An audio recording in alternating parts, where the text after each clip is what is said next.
Bonjour à tous, bienvenue sur le webinaire SIS sur la Saint-Valentin. Je vais laisser la parole à Alexandra, notre experte qui va vous parler de ce sujet. Vous avez le chat à votre disposition, vous pourrez poser toutes les questions que vous voulez, elle vous y répondra soit pendant le webinaire, soit à la fin. Et voilà, je vous laisse passer, je lui laisse la main. Merci. Merci, bonjour à tous. Effectivement, je vais vous présenter ce webinaire pour préparer la période de Saint-Valentin et avoir des bonnes pratiques pour booster votre CA sur cette période clé. Donc, je me présente rapidement. Petit souci. Voilà, donc je suis chez AdsUp maintenant depuis 5 ans. En tant que consultante SIA, je suis en charge également de la formation des nouveaux arrivants. On va faire un petit récapitulatif dans un premier temps du sommaire. Donc, on va passer en revue d'abord le contexte et les habitudes d'achat des Français sur la Saint-Valentin. Passer en revue également la stratégie à adopter sur cette période et certains prérequis à mettre en place sur votre compte. On fera un point également sur les audiences à utiliser sur cette période clé. Et pour finir, on aura les meilleures pratiques à mettre en place sur chaque levier. J'en ai choisi 5 leviers différents qu'on verra sur la fin du webinaire. Donc, pour commencer, le contexte, j'ai repris quelques chiffres intéressants sur l'impact de la crise sur la consommation des internautes, qui comparaient en fait des chiffres entre juin 2020 et juin 2021. Donc, c'est vrai que la crise a impacté effectivement les achats les habitudes de consommation sur l'année 2020. Mais le point positif, c'est que déjà sur l'année 2021, on était revenu sur des bases plus normales, puisque c'est vrai qu'on peut voir que la majorité des répondants ont répondu que la crise n'avait pas eu spécialement d'impact, puisqu'ils consommaient comme avant la crise, on peut considérer comme en 2019. Précisément sur les termes de recherche, j'ai choisi là un terme assez générique, donc cadeau Saint-Valentin. On peut également être plutôt optimiste puisqu'on voit que sur les 5 dernières années, c'est un volume de recherche qui augmente en fait petit à petit et qu'en 2021, c'était un volume assez élevé de recherche. En comparaison avec le pic de Noël, on voit que le pic de Noël reste plus stable, voire en légère baisse l'année dernière, alors que la Saint-Valentin, on est plutôt en hausse. On peut comparer également les temps de réflexion. C'est intéressant à prendre en compte parce qu'on va être sur un temps de réflexion beaucoup plus court que le pic de Noël. On va être sur des recherches qui commencent 1 mois et demi, 1 mois à l'avance. Contre Noël, on est plutôt sur des recherches qui commencent 3 voire 4 mois à l'avance. Donc, c'est vrai qu'on est sur une période beaucoup plus courte, que ce soit sur la préparation des campagnes, la récolte d'internautes dans les listes remarketing, etc. Ça va être quand même plus court que Noël. On va dire 1 mois à l'avance maximum. J'ai voulu montrer aussi au niveau des volumes de recherche, donc un volume chiffré, sur toujours ce terme assez générique, en février 2021, on avait 741 000 requêtes et un chiffre assez important à prendre en compte également, c'est que la majorité des requêtes s'effectuent sur mobile. Donc, vigiler, vraiment la navigation mobile, c'est vraiment très important puisque c'est la majorité des recherches qui s'effectuent sur mobile et donc il faut avoir un site vraiment mobile friendly. Sur les tendances de consommation, on peut ça c'est une enquête que j'ai reprise par rapport à des chiffres de 2021. On constate que plus de 60% des internautes avaient prévu d'effectuer un achat. Ça reste pour certains des budgets assez restreints, moins de 20 €, mais on peut aller on a quand même 18% des personnes sondées qui ont prévu de dépenser plus de 100 € sur cette période. Évidemment, ça va dépendre beaucoup des secteurs d'activité. Par exemple, bon, les bijouteries, etc., vont avoir des budgets, des paniers moyens plus élevés que, par exemple, d'autres types d'activités. Mais ça reste donc un chiffre intéressant pour avoir une idée du panier moyen. Sur les tendances donc, de consommation, c'est ce qu'on voyait plus haut sur cette période, on est sur une anticipation qui est assez restreinte.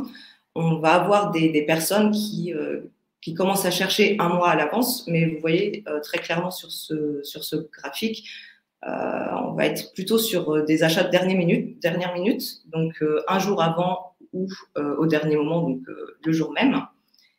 Et concernant donc les modes d'achat, on va être, pour l'année dernière en tout cas, plus sur du click and collect, suivi ensuite des achats en ligne et en dernière position, donc les achats en magasin, mais ça reste, il y a quand même peu d'écart entre les différents modes d'achat.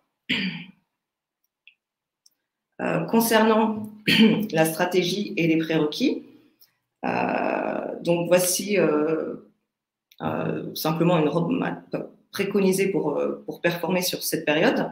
Ce qu'il faut savoir, donc, c'est que voilà, par rapport à la date du 14 février, si on prend en compte donc l'étude qui considère que certaines personnes anticipent quand même jusqu'à un mois à l'avance, on va pouvoir commencer à mettre en place les campagnes donc multi-leviers dès maintenant presque, dans ces jours-ci, puisque du coup on aura un mois avant la date de l'événement.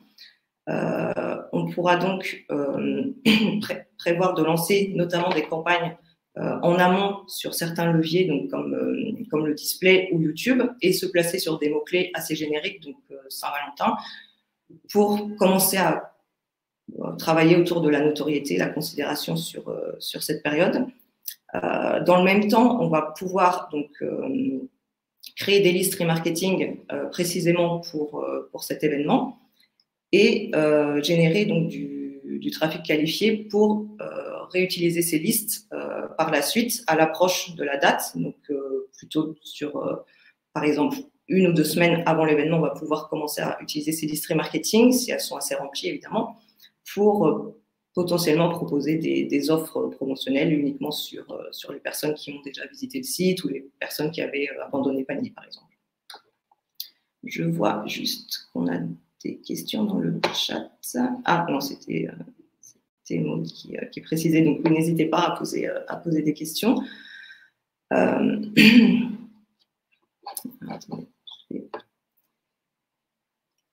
Alors, concernant l'ajustement du budget, ce qui va être le plus fiable, on va dire, parce que ça va dépendre évidemment du secteur d'activité. On ne va pas forcément augmenter les budgets au même moment en fonction du secteur d'activité. Par exemple, tout ce qui est bouquet de fleurs, on va plutôt attendre le dernier moment pour augmenter principalement les budgets sur les derniers jours, voire le jour même, puisque les achats vont être effectués vraiment au dernier moment. Mais je vais vous conseiller, dans la plupart du temps, d'aller utiliser le planificateur de performance. Je ne sais pas si certains l'ont déjà utilisé, parce que c'est vraiment un outil qui va se baser sur l'historique du compte, sur les données des conversions sur les mois précédents, les années précédentes. Ça va pouvoir prendre aussi en compte des opportunités à saisir sur des périodes saisonnières comme celle-ci. Et vous allez pouvoir ajuster votre budget en fonction de vos objectifs. Alors, c'est vrai qu'il va toujours falloir trouver le meilleur équilibre en fait, entre volume de conversion et rentabilité. Parfois, on a des clients qui souhaitent, par exemple, doubler le budget et espéreraient avoir doubler leur conversion avec le même ROS, mais ça ne se passe pas forcément comme ça, parce que c'est vrai que plus on va augmenter le budget, plus on aura du volume de conversion, mais le ROS aura tendance à diminuer, alors que si on augmente le ROS, on va avoir une diffusion plus restreinte. Si on est en enchère automatique avec un ROS cible, assez élevé, on va diffuser vraiment sur des personnes très qualifiées, mais du coup une cible plus restreinte que si on avait fixé un ROS cible plus faible. Donc c'est vraiment à vous de définir vos objectifs en amont, de voir jusqu'à quel ROS vous êtes prêt, on va dire, à descendre sur cette période-là pour enregistrer plus de volume de conversion.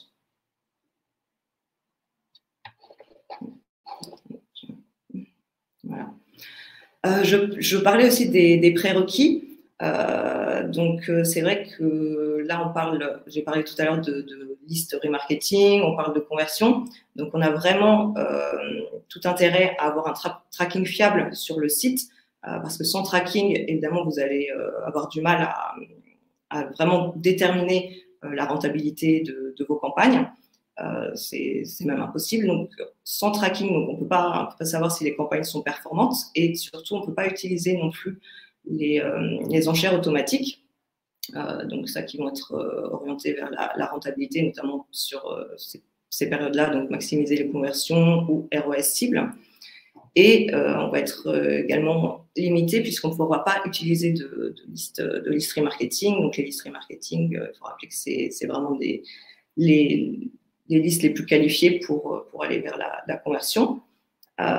Et au niveau donc créa, c'est également un prérequis si vous voulez vous placer sur du display, du YouTube, d'avoir vraiment une créa qui se démarque de la concurrence pour pouvoir vraiment attirer l'attention des internautes en amont, notamment sur la période, pour faire gagner en notoriété sur la marque. Donc, ce qu'il faut savoir, c'est que chez AdsUp, on a justement un pôle pour chaque levier. Donc, c'est-à-dire qu'on va avoir un pôle tracking, un pôle créa. Et là-dessus, c'est vrai que c'est vraiment les prérequis pour un bon fonctionnement du compte, que ce soit sur le tracking, et vraiment une bonne notoriété, des bonnes créations sur vos visuels pour les campagnes display YouTube.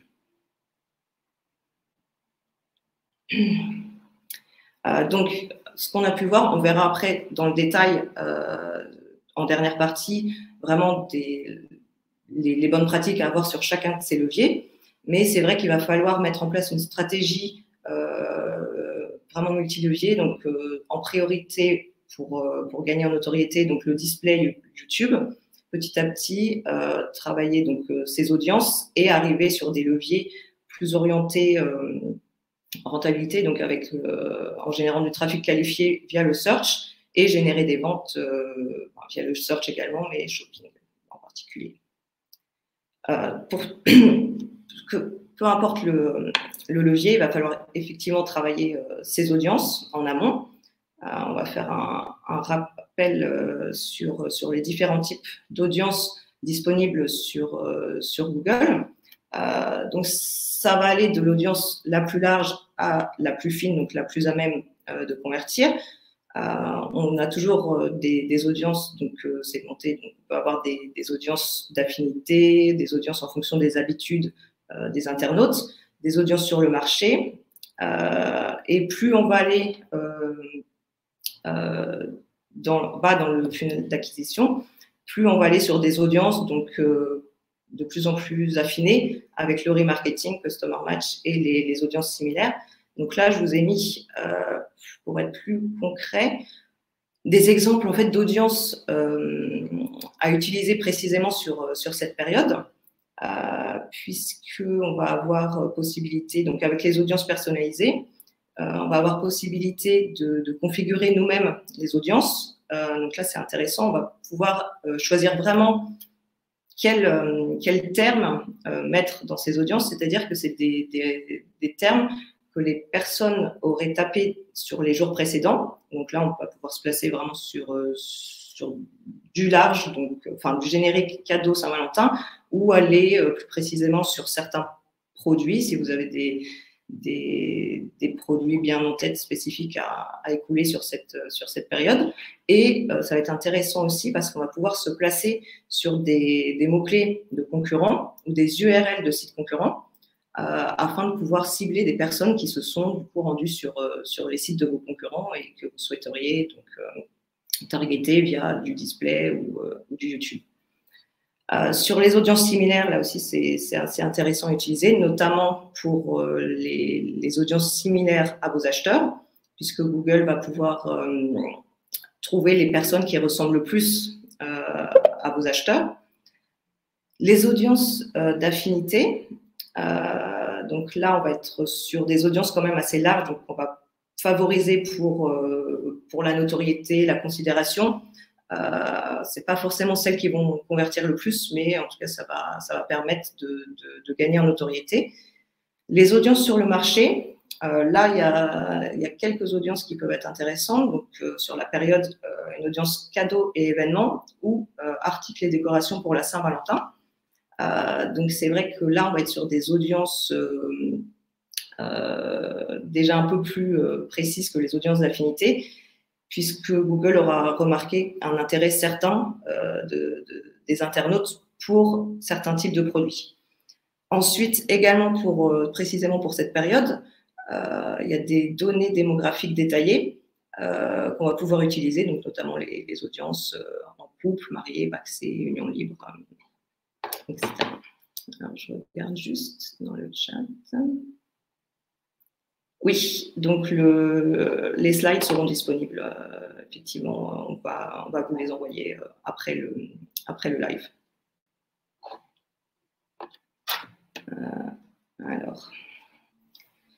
Ensuite, en dehors des audiences que je viens de citer, donc on en a parlé un peu plus tôt, les audiences remarketing, donc ça va vous permettre de capitaliser donc sur des internautes ultra qualifiés, puisque c'est des personnes qui se sont déjà rendues sur le site. On va pouvoir recibler par la suite. J'ai voulu rappeler, parce que c'est vrai qu'on a parfois des questions des clients qui demandent si le remarketing, c'est uniquement du display, ils ne veulent pas forcément remarketer en display, parce que ça peut donner une image négative si les personnes voient trop souvent les annonces. Mais il faut savoir que le remarketing, c'est possible également de remarketer sur du search, donc soit plugger des audiences en observation sur le search ou faire des audiences en ciblage. Donc ça veut dire que uniquement certaines personnes, si elles sont dans votre liste, par exemple, si vous souhaitez cibler les personnes, les abandonnistes paniers, par exemple. Si vous avez un mot-clé qui est trop générique comme cadeau Saint-Valentin et que vous ne souhaitez pas dépenser du budget sur toutes les personnes qui taperaient ce mot-clé, vous pouvez sélectionner, donc, vous pouvez choisir de faire du remarketing sur une audience spécifique que vous aurez sélectionnée. Donc, par exemple, uniquement les personnes qui sont déjà rendues sur votre site ou uniquement les personnes qui ont abandonné un panier verraient votre annonce s'ils tapent cadeau Saint-Valentin, par exemple. Là, je vous ai ajouté quelques idées d'audience classiques, on va dire. Donc, les anciens visiteurs par thématique, par marque, les abandons de panier.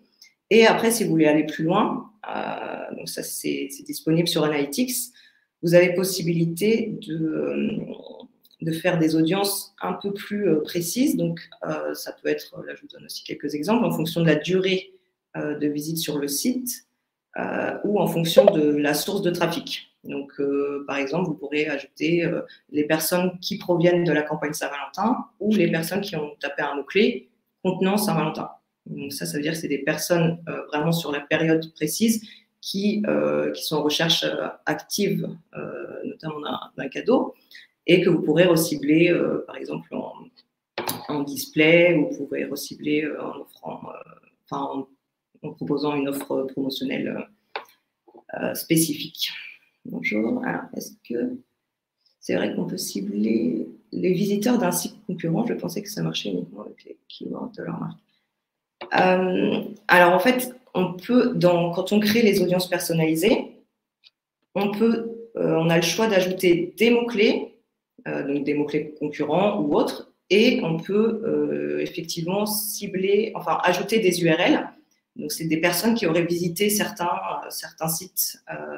Donc, on ne peut pas les cibler directement, mais en tout cas, on peut faire une audience qui regroupe les personnes qui ont visité tel site, tel site, tel site. Donc, des sites similaires. De vrai. Voilà. donc ça, c'était pour des exemples pour le remarketing. Donc ça, c'est un petit peu moins connu généralement de la part des clients. Il y a un certain nombre de critères à avoir sur le compte pour pouvoir utiliser Customer Match, notamment des critères de budget dépensé sur les derniers mois. Mais du coup, il y a possibilité d'ajouter votre base de données sur Google Ads. Alors, attendez, je crois qu'il y a encore une question. Ah, oui, bon, c'est bon. Voilà, donc la base de données, vous pouvez l'importer sur Google Ads, les données seront hachées et en fait, vous avez possibilité soit d'utiliser votre base de données comme liste d'audience ou justement d'utiliser des audiences similaires. Donc, Google va s'appuyer sur la base de données que vous aurez apportée et va créer une audience similaire en trouvant les personnes qui ressemblent le plus aux clients existants. Donc ça peut être intéressant de tester également sur ce type de période.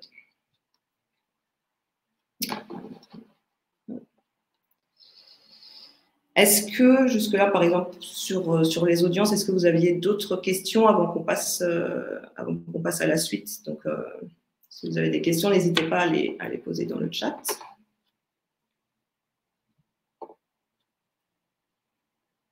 Sinon, je vais avancer. Donc, là, comme je vous disais, on va regarder, ça va être assez rapide, on ne pourra pas forcément aller dans le détail, mais c'est vraiment les points principaux à retenir sur chaque levier.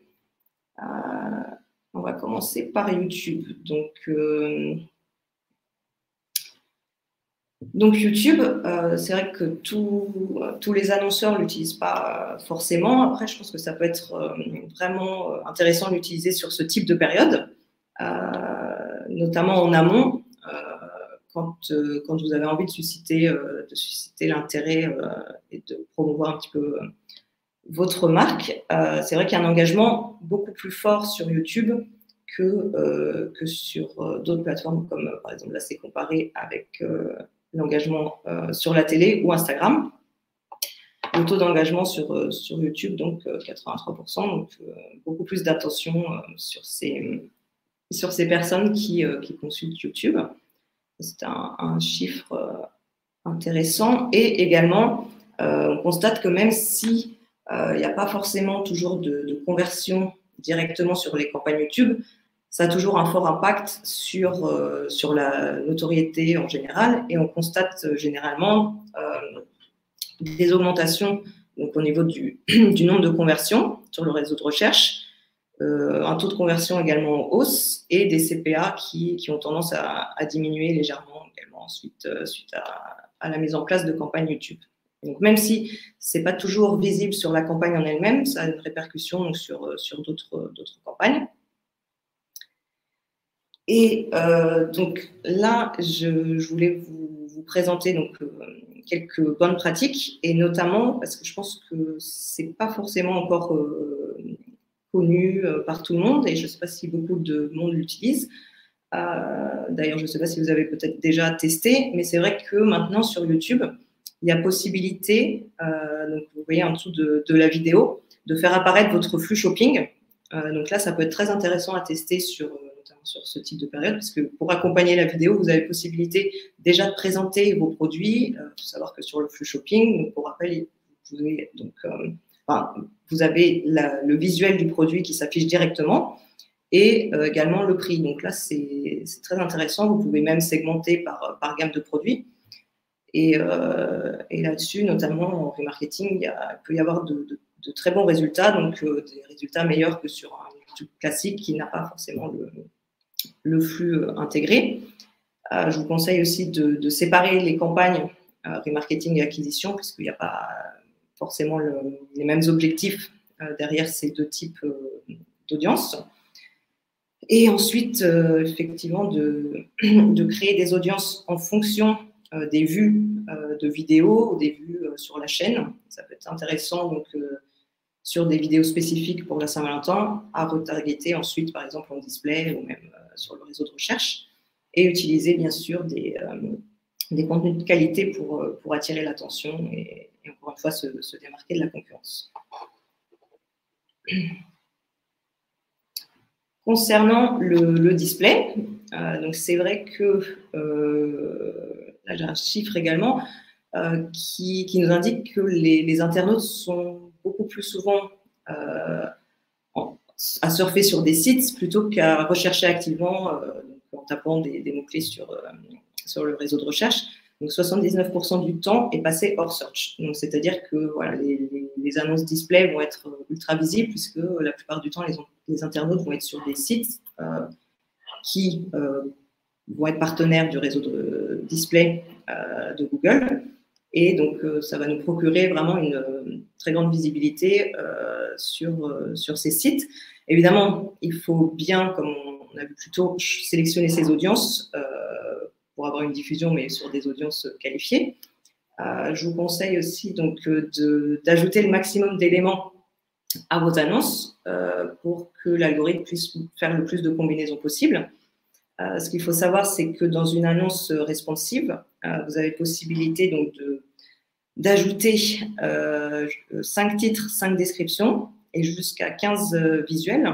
Et en fait, l'algorithme va diffuser, en fait, il va alterner les titres, les descriptions et les visuels jusqu'à trouver les combinaisons qui enregistrent les meilleurs résultats et proposer donc, en priorité ces combinaisons. J'ai refait un point également sur le remarketing dynamique, précisément parce que c'est vrai que là-dessus, on va avoir aussi des performances en général meilleures que sur du display classique, parce que là, l'internaute qui aura visionné certaines pages produits va pouvoir en fait revoir sur les annonces remarketing directement les produits qu'il aura vus et ça va être très impactant puisque on va revoir le produit, le prix, etc. Donc ça c'est très important à mettre en place, notamment sur ce type de période. Donc pour le display, ça va être comme sur YouTube, dans la mesure du possible. Donc vraiment avoir deux campagnes, une campagne remarketing, donc sur des audiences plus chaudes, et une campagne acquisition qui va avoir plus le but comme objectif la notoriété. Tester donc au maximum les différentes options de ciblage. Donc on a parlé des audiences, il y en a déjà un certain nombre à tester, mais vous pouvez aussi cibler en fonction de thèmes de sites, en fonction des intérêts ou en fonction d'emplacement. Donc si vous avez détecté que certains sites qui sont partenaires du réseau de recherche du réseau display de Google vous intéressent particulièrement, il y a possibilité de cibler uniquement ces sites pour diffuser vos annonces. Ensuite, évidemment, varier le message. Possibilité donc d'avoir un message différent sur des annonces orientées acquisition et des annonces remarketing. Donc, remarketing, on peut penser donc quelqu'un qui a abandonné son panier, vous pouvez faire une audience spécifique sur les abandonnés de panier et leur proposer une offre promotionnelle, par exemple, pour les amener à la conversion sur le site. Et ça va être comme sur YouTube, évidemment, utiliser du contenu, donc des visuels de qualité et dans la mesure du possible, donc des visuels originaux. Est-ce que jusque-là, il y avait des questions pour YouTube et Display? Je pense que c'est surtout la nouveauté sur YouTube avec le flux qui est importante à prendre en compte. Si vous ne l'avez jamais testé, je pense que ça peut être la bonne occasion sur des périodes clés comme la Saint-Valentin, par exemple. Concernant le search, donc évidemment, là, on va être sur un réseau plus intentionniste. J'ai remis un exemple donc, de requêtes qui peuvent être tapées sur ces période-là avec des idées cadeaux plus spécifiques que l'exemple de tout à l'heure où j'avais juste cadeau Saint-Valentin. Évidemment, selon votre secteur d'activité, le pic de recherche ne va pas se placer exactement au même moment. Vous pouvez utiliser donc Google Trends pour regarder un petit peu ce qui s'est passé sur les années précédentes et comment dire, augmenter votre budget, réguler votre budget en fonction de ces observations. Il faut, alors je vous conseille oui, d'alterner, enfin de combiner les mots-clés génériques, donc cadeau Saint-Valentin et longue traîne. Alors évidemment, chacun a des avantages et des inconvénients, on peut dire. Donc le générique, évidemment, va vous procurer une visibilité très importante, des volumes de recherche élevés, mais par contre, c'est vrai que la concurrence en général va être élevée sur ces mots-clés et donc les coûts d'acquisition plus élevés également. Alors que du coup, sur des mots-clés plus longue traîne, donc des mots-clés vraiment plus précis, donc là, j'ai donné un exemple, offrir, collier, Saint-Valentin, femme, on va vraiment répondre à un besoin spécifique, un besoin précis de l'internaute. On va avoir en général des taux de conversion plus élevés. Par contre, effectivement, le volume de requêtes va être plus faible. Donc, il faut vraiment trouver le juste milieu entre ces deux types de mots-clés. Comme je disais plus haut, si, par exemple, vous n'avez pas forcément le budget nécessaire pour vous placer sur cadeau Saint-Valentin, qui vous consommerait trop de budget pour peu de rentabilité, il y a possibilité, comme je l'expliquais, de créer donc une campagne ou un bout d'annonce où vous allez cibler uniquement des personnes spécifiques, donc par exemple des abandonnistes paniers ou visites de telle page, etc., pour diffuser uniquement de ces personnes sur des mots-clés trop génériques. Ou alors, vous pouvez utiliser les audiences personnalisées pour diffuser en display sur des personnes donc, qui auront tapé dans les jours précédents cadeau Saint-Valentin et qui pourront voir votre annonce. Donc, ça aura l'avantage en display d'avoir des CPC plus faibles que de l'utiliser en search en ciblant tout le monde sans mettre de filtre sur les audiences. Alors, pour le search, on a également des annonces responsives. Donc, d'ailleurs, je sais, peut-être que tout le monde n'est pas à l'aise avec ce type d'annonce, mais ça va être à partir de juin 2022 les seules annonces qu'on va pouvoir utiliser, enfin qu'on va pouvoir créer sur les comptes. Donc là-dessus, ça va être aussi des annonces, comme on a vu sur le display, qui vont combiner des titres et des descriptions jusqu'à trouver la formule la plus performante. Donc, à savoir qu'on peut mettre jusqu'à 15 titres et 4 descriptions par annonce. Donc, au bout d'un moment, les combinaisons les plus performantes seront celles qui seront le plus souvent mises en avant. Là, j'ai mis quelques conseils donc, pour créer les titres et descriptions. Donc, évidemment, avoir les mots-clés du groupe d'annonces présents dans les titres ou les descriptions, mettre en avant les produits, ajouter un call to action qui donne envie à l'internaute de cliquer sur les annonces. Et je dirais que c'est important aussi de mettre sur ces périodes-là en avant les prix, les promotions et dans la mesure du possible aussi mettre en avant les notes ou les avis clients. Le personnalisateur d'annonces, donc là aussi, ça va être très important à mettre en place, je dirais surtout pour l'insertion de mots-clés. Donc, c'est ce qu'on appelle la balise keyword. Donc, je pense que certains d'entre vous l'utilisent. Ça va être très intéressant puisque ça va pouvoir personnaliser l'annonce en fonction du mot-clé qui a été tapé. C'est un outil qui permet en fait de personnaliser l'annonce et d'augmenter les taux de clic sur les annonces. Et ce qui peut être intéressant aussi pour ce type de période, c'est d'utiliser donc les comptes à rebours sur vos annonces pour parler d'une offre qui expire à telle date.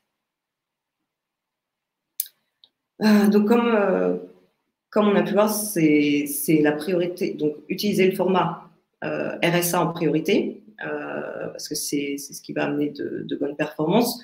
Les combinaisons vont s'alterner petit à petit pour mettre en avant les combinaisons qui fonctionnent le mieux. Vigilance keyword annonce, bon, c'est pas forcément spécifique à la Saint-Valentin, mais il faut y faire attention aussi. varier donc l'utilisation de termes génériques et longue traîne, exclure régulièrement les termes de recherche. Donc là, c'est pareil, c'est pas uniquement pour la Saint-Valentin, mais il faut le faire surtout si vous utilisez des mots-clés plus génériques qu'habituellement. Donc, cadeau Saint-Valentin, vous aurez potentiellement des recherches qui vous concernent pas forcément si c'est sur d'autres secteurs d'activité. Donc, bien vigiler les recherches si vous partez sur du plus générique. Donc, tirer profit du personnalisateur d'annonce, des champs dynamiques qu'on vient de voir. Rendre les accroches percutantes. Donc là, je pense que c'est très important de mettre en avant si vous avez des offres spéciales pour la Saint-Valentin. Dans les titres et les descriptions, enfin, notamment dans les titres, vous avez possibilité d'épingler le mot-clé Saint-Valentin pour éviter justement qu'avec les combinaisons, on ne voit pas apparaître ce titre. Et évidemment, ajouter des extensions d'annonce pour relayer les offres spéciales, donc notamment extension de promotion et extension de l'index. Concernant donc shopping, je pense, bon là je vais passer rapidement parce que je pense que vous voyez tous de quel type de format on parle, mais c'est vrai que là encore ça va être un format très très percutant, donc on dit que c'est un format, enfin que c'est les campagnes les plus héroïstes parce qu'en effet l'internaute même avant de cliquer sur l'annonce, avant d'arriver sur votre site, grâce à l'image et au prix du produit, il a déjà vraiment une idée précise de ce qu'il va trouver sur le site. Donc les taux de conversion ont tendance à être meilleurs sur ces campagnes. On va conseiller donc d'utiliser les campagnes Smart Shopping qui vont combiner donc, le format shopping et le remarketing sur le réseau display dans une seule campagne. En fait, ça va permettre de maximiser donc, les conversions et donc d'avoir de meilleures performances que des campagnes classiques. Ce qu'il faut savoir, c'est qu'on peut, donc sur ces campagnes, donc encore une fois, pour utiliser les stratégies d'enchères automatique, il faut bien sûr avoir un tracking fiable, mais on peut donc sélectionner une stratégie d'enchère qui va maximiser donc, le revenu pour un budget donné, ou bien vous pouvez même donner un ROS cible à l'algorithme afin qu'il essaye donc de tendre vers le ROS cible que vous lui avez proposé. Donc encore une fois, il faut trouver vraiment l'équilibre entre volume de conversion et rentabilité. Donc oui, là on a pu, donc c'est exactement les deux stratégies d'enchère dont je parlais. Donc soit on va essayer d'avoir vraiment la plus grande valeur de conversion, donc le plus grand nombre de conversions sur ces campagnes, soit on va vraiment fixer un objectif précis. Et là, si vous avez par exemple des produits qui diffèrent vraiment les uns des autres, vous avez possibilité donc de segmenter vos campagnes vraiment en fonction de vos objectifs. Donc ça, c'est très important à retenir parce que sur certains types de produits, vos attentes ne seront pas forcément les mêmes en termes d'objectifs. Donc, vous avez vraiment possibilité de segmenter ces campagnes et d'avoir un objectif précis par campagne, que ce soit le volume ou les ROS, parce que vous pouvez aussi avoir des objectifs de ROS qui dépendent vraiment d'une catégorie de produits à une autre. Donc, c'est pour optimiser vos campagnes, on va conseiller de vraiment segmenter en fonction de vos objectifs, donc notamment ROS, si vous fixez un ROS. Concernant shopping, pour les bonnes pratiques, il faut donc rappeler que c'est vrai que le flux, si vous avez des mises à jour à faire, il faut vraiment le faire en amont, corriger les erreurs, si jamais vous avez des produits refusés également, parce que ça serait un manque à gagner en fait si vous avez des produits qui ne diffusent pas sur ces périodes clés.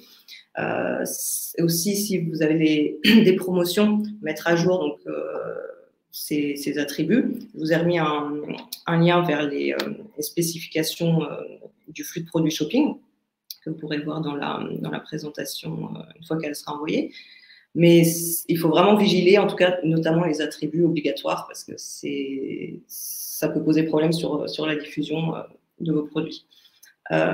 Également, vous avez possibilité sur Shopping d'ajouter des libellés personnalisés pour subdiviser en fait vos produits avec des valeurs de votre choix. Donc, si vous avez des produits à écouler en priorité sur la Saint-Valentin, vous pouvez ajouter un libellé personnalisé sur ces produits.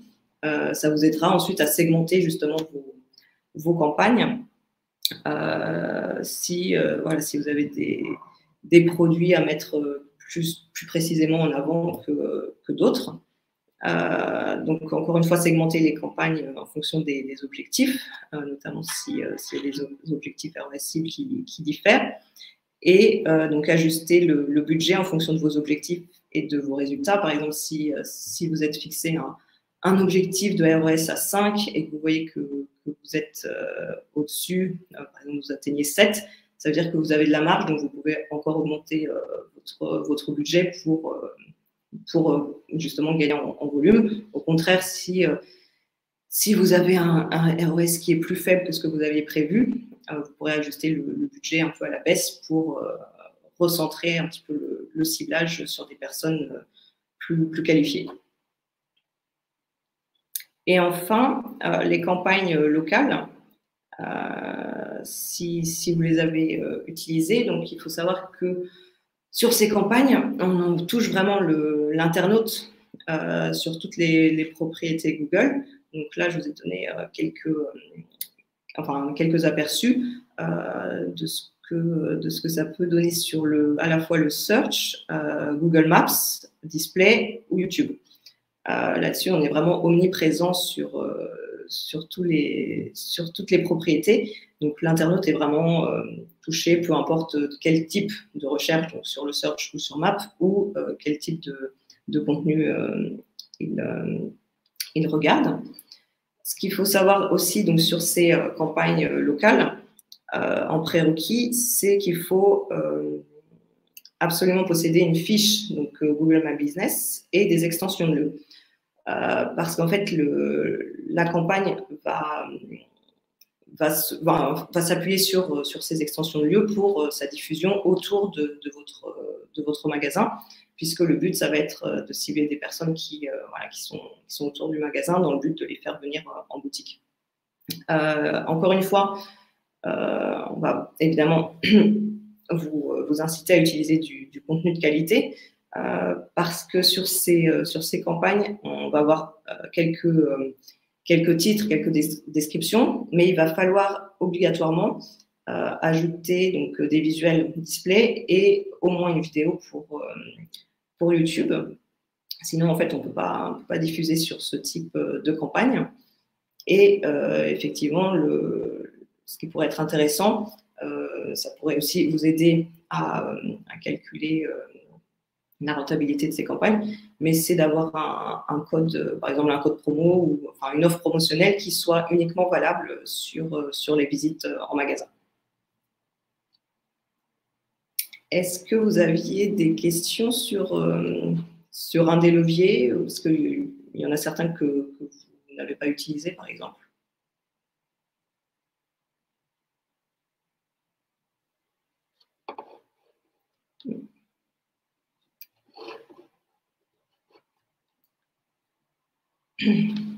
Du coup, si vous avez même des questions sur l'ensemble de la présentation, n'hésitez pas dans le chat.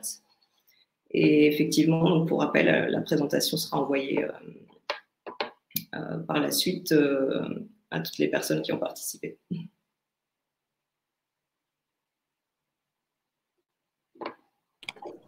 Bon, du coup, je vois… Ah, si, Adam est en train d'écrire.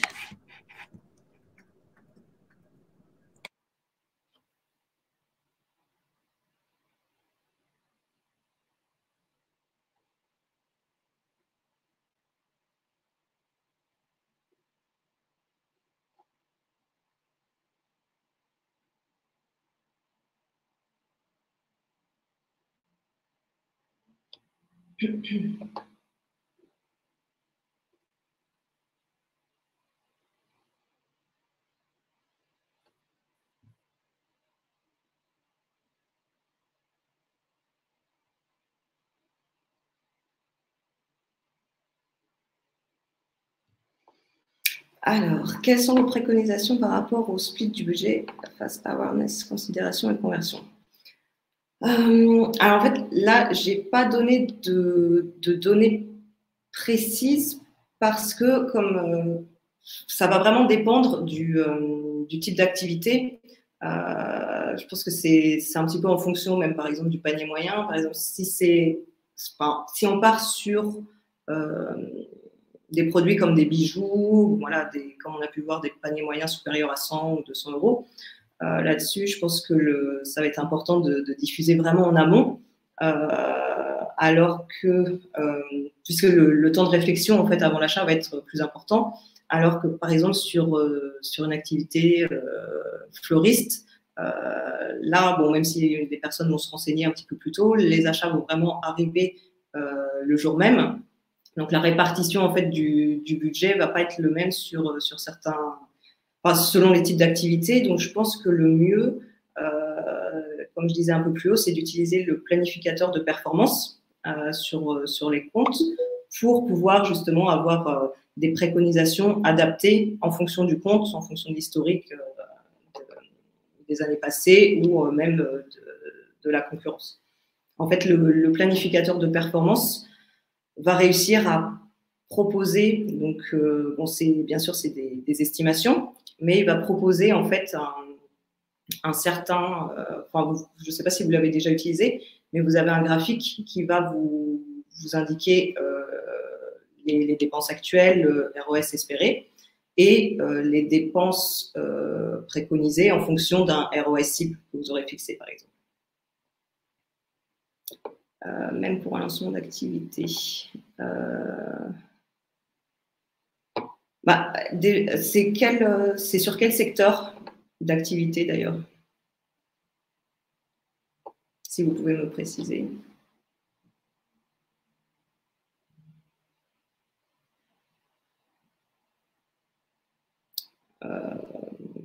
Alors, j'ai pas forcément d'expérience sur ce secteur d'activité, mais en soi, si c'est un lancement d'activité, effectivement, il va falloir,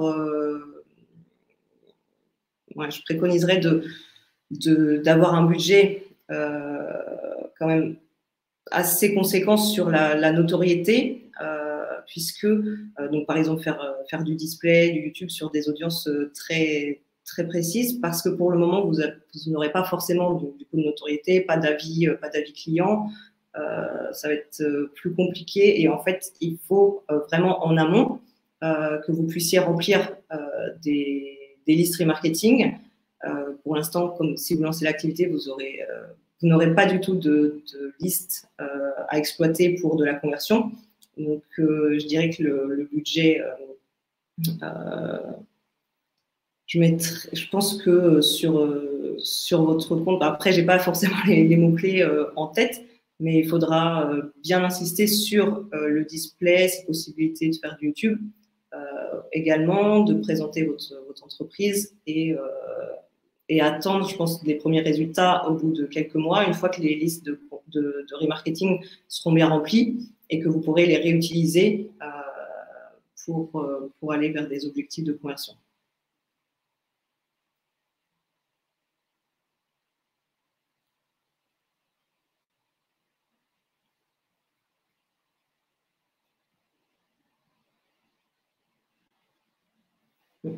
De rien.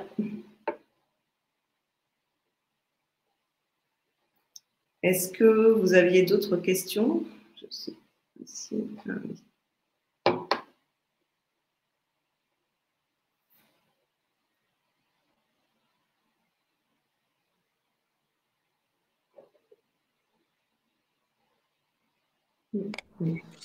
Du coup, s'il n'y a pas d'autres questions, on va pouvoir terminer ce webinaire, et n'hésitez pas, dans tous les cas, on va vous renvoyer du coup un mail avec le replay ainsi que la présentation. Donc, si par la suite vous voulez être mis en relation avec un expert ou pour avoir un avis sur votre stratégie, vous n'hésitez pas, et si une question vous revient, vous avez aussi notre mail.